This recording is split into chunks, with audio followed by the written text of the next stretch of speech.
Ada berita yang heboh saat ini. FDA menarik lalu Shipposai karena adanya kontaminasi benzen yang sangat tinggi. Kenapa semua media pada heboh ya sampai ada yang buang-buang kayak gini? Padahal istilah ini kalian agak lebay, jadi mari aku jelaskan. Gak usah heboh kita lihat toksikologinya, segala macam. Kita langsung lihat aja referensi resmi dari FDA-nya. Jadi bedakan antara produk atau consumer recall dengan retail recall.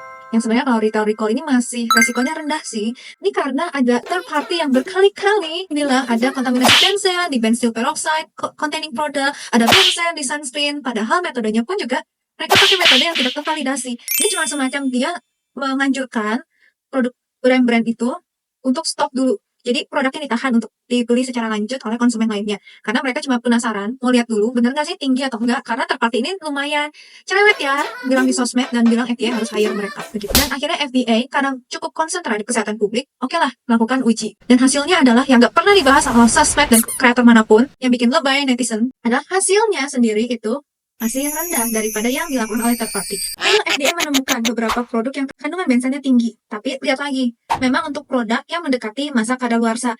Ya iyalah pasti, dan memang mereka melakukan penarikan untuk beberapa jenis produk ini. Dan FDA menarik produk-produk ini dari retail pun bukan karena ada resiko kesehatan atau memang berbahaya.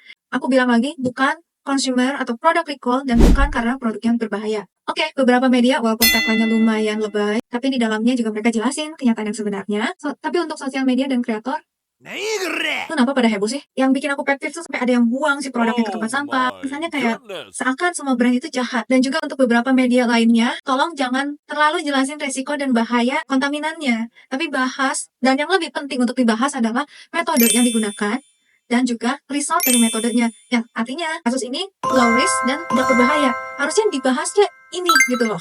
Di paragraf pertamanya lah, nggak usah di judul hooknya. Share juga ke teman kamu yang suka heboh soal berita seperti ini.